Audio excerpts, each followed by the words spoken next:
In this video, we will explain to you how to play your game Habitable. In this game, players search for planets, make them habitable, keep them habitable, and make life flourish. We developed our game after becoming one of the winning teams of the Hochschulwettbewerb, which is a nationwide competition for science communication projects in Germany.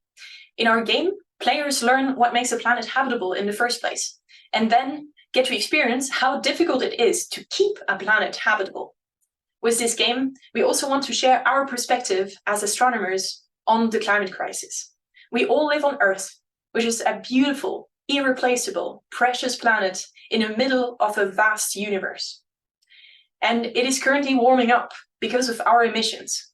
When you play the game, you notice very quickly that a rising global temperature poses an immediate threat for the habitability of a planet.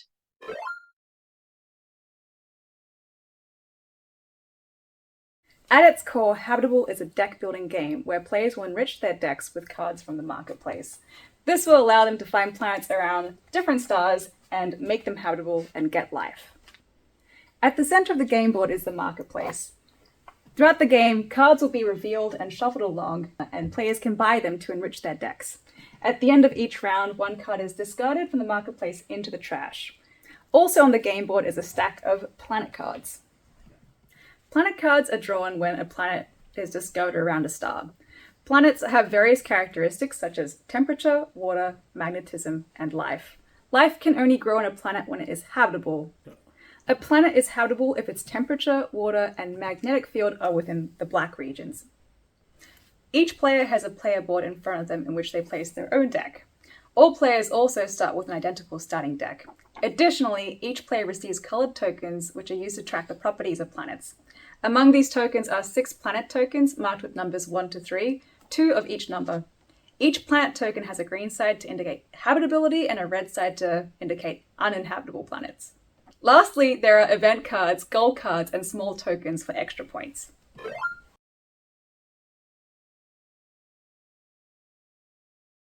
The game setup occurs in several steps.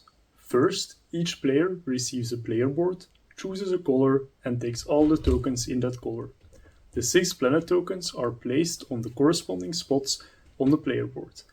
Each player receives a set of 10 starting cards marked with a small colored circle in the upper right corner of the card. These cards are shuffled and then placed face down on the draw pile on the player board. Every player then draws 5 cards from this pile. The other action cards are sorted by epoch, with the epochs indicated on the cards. First, the cards from epoch 1 and 2 are shuffled separately. Then, the cards from epoch 1 are placed face down on top of the cards of epoch 2. The top 8 cards from this action card deck are revealed and placed on the market. After this is done, shuffle the event cards, select a specific number of cards, and insert them roughly evenly into the action card deck. For beginners, it is recommended to start with 2 event cards. Finally, the green goal cards are shuffled and revealed. The number of revealed goal cards corresponds to the number of players plus 1. For the last step, a starting player is chosen, for example, the person who last observed another planet in the sky. The starting player receives the starting player token. Now we are ready to study the game, but how do we play the game?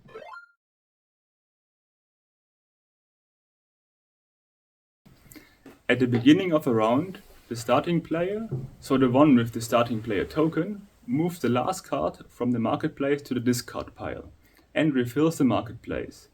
To replenish the marketplace, move the remaining cards along the arrows until you reach the last spot. Fill the empty spot with the new cards from the market deck. This does not apply to the very first round at the beginning of the game. When it is your turn, you can initially discard as many cards from your hand onto the discard pile as you like, if you don't like the drawn cards. If you do this, you draw 1 card less than the number of discarded cards from your draw pile. This step can be repeated as many times as you like, but only at the beginning of your turn. Next, you can play action cards from your hand or buy cards from the marketplace. You play an action card either to search for a new planet, these are the yellow Search for Planet cards, or specifically on one of your planets, these are all the other cards. To play an action card from your hand, you must pay its cost, shown in the upper left corner of the card. Payment is made with one or more cards, with the total value equal to the cost of the card you want to play. After paying the card's cost and performing its action on the planet that it was played on, both the action card and the cards used for payment are placed on your personal discard pile.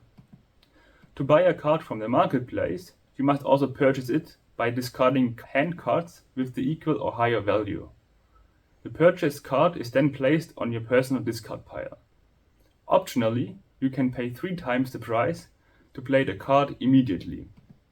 These two options can be repeated as many times as you like until you end your turn or you have no cards left in your hand.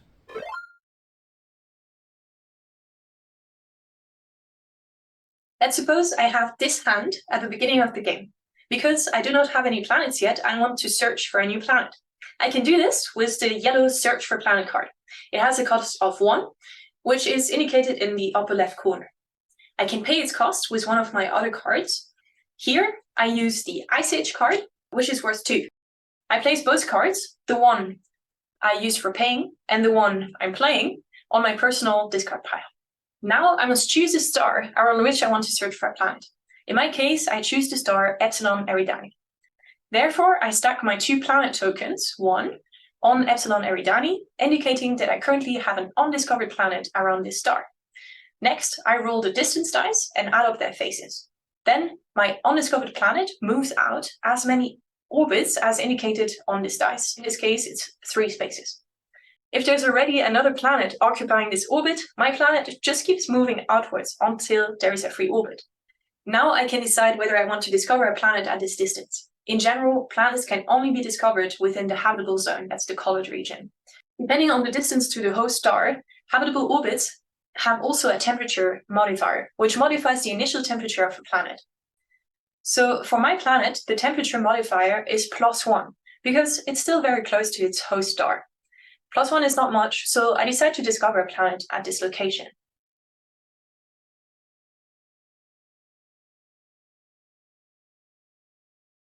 I draw a planet card, which shows the properties of that planet. Starting conditions are indicated with a black circle. I place 3 of my spare tokens on the starting conditions for temperature, water, and magnetism. Then I remove one of the 2 tokens from the stack to indicate that this planet has been discovered and place this on the 0 marker of the life point scale. The numbered tokens help you remember which planet token on the board corresponds to which planet card.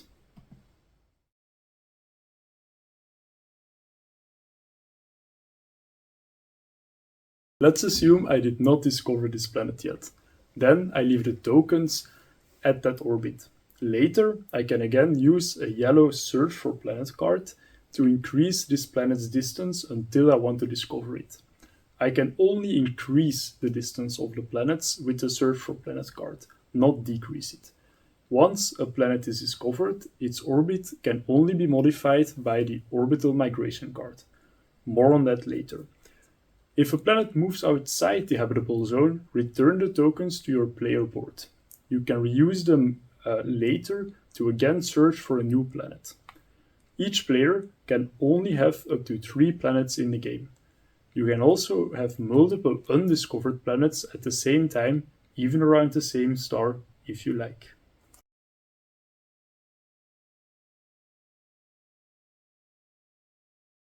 Now let's turn back to the scenario where I have just discovered a planet around Epsilon Eridani. I have 3 cards left on my hand that I can still use. So first, I played the small asteroid on my newly discovered planet to increase its water content by 1.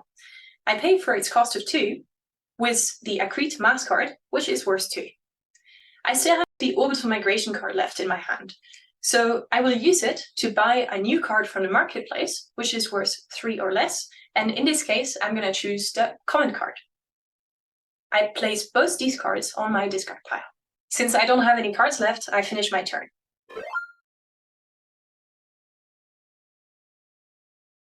Action cards have little pictograms on them that indicate their effect on temperature, water, magnetism, or life. Some cards can only be played on planets that are habitable, and others only on those that are not habitable. This is indicated by the small Earth icon in the lower right corner of the cards.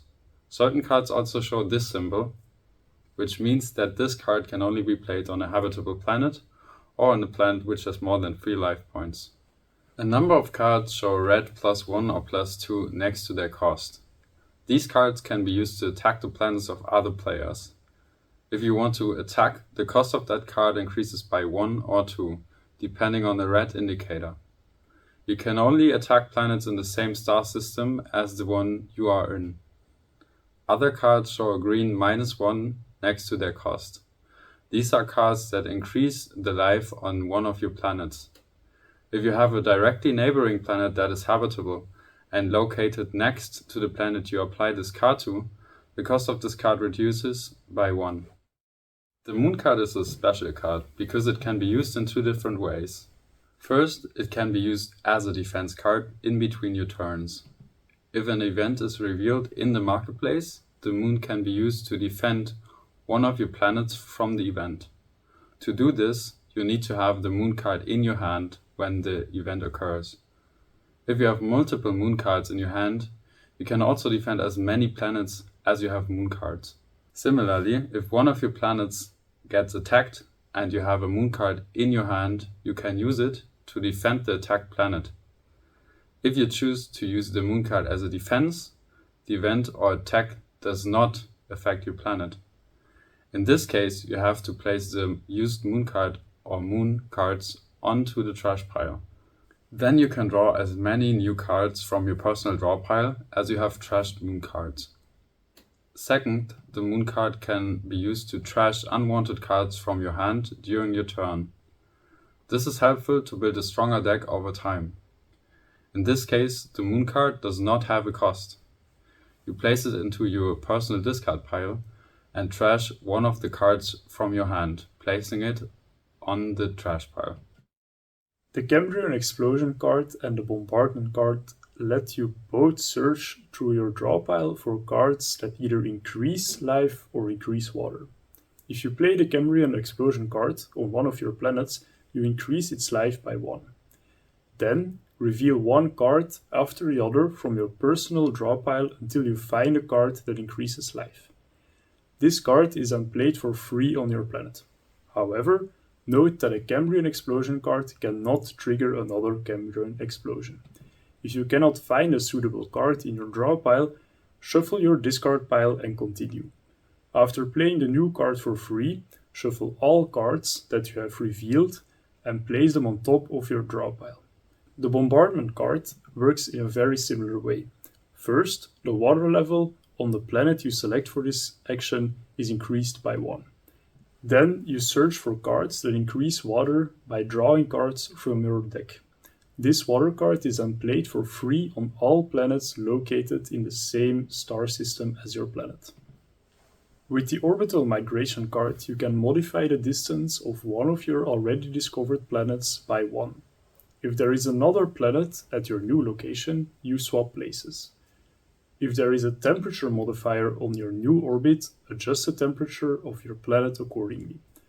Let's suppose we have the following setup and I play the Orbital Migration card on my blue planet to increase its distance by 1. This means it swaps places with a gray planet. Since the temperature indicator on the new orbit is 0 and it used to be +1, the temperature on my planet decreases by 1. Consequently, the temperature on the gray planet increases by 1. Event cards trigger special events that will influence all planets in the game at once. If an event card is revealed in the marketplace, all planets of all players are affected immediately. After the effect has been applied, the event card is placed in the trash and a new card is drawn. The goal cards allow players to win extra points at the end of the game by completing goals written on the goal cards. As soon as the first player reaches one of the goals from the goal cards, this player can take that card. At the end of the game, these goal cards are counted as extra points.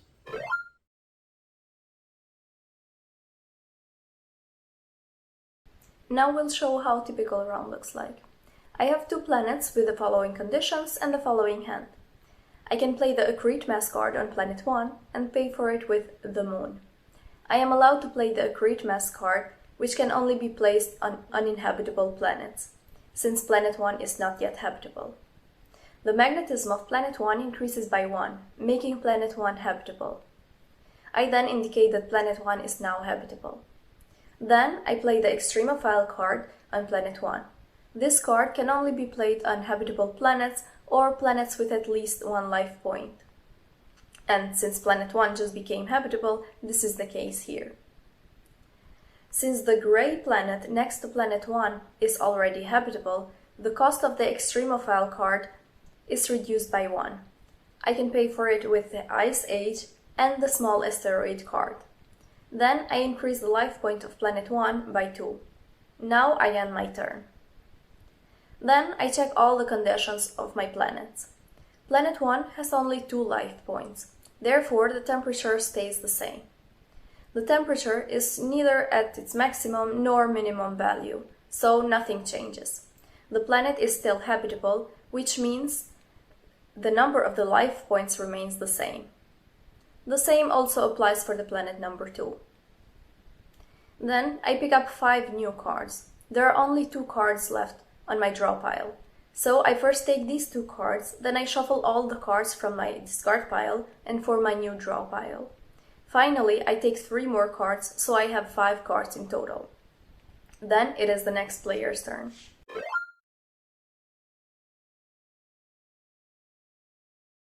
If you make another player's planet habitable during the game, for example by playing the Bombardment card, you receive an extra token. At the end of the game, these will count as additional points.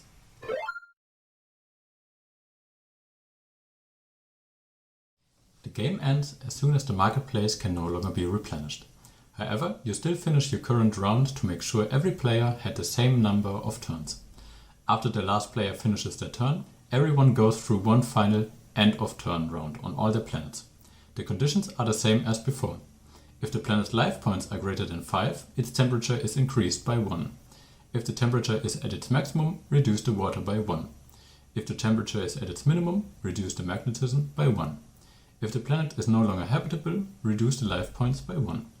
To get the final score, first add all the life points on all your planets together. Add the points you obtained from the goal cards, then add the bonus tokens. The final number is your score. In this example, I have 5 points in total from my planets, 4 points from the goal card and 1 from the bonus tokens. My final score is therefore 10 points. The player with the highest score wins the game. If there is a tie, the player with the most habitable planets wins the game. If there is still a tie, the player with the most goal cards wins. Otherwise, the players share the win.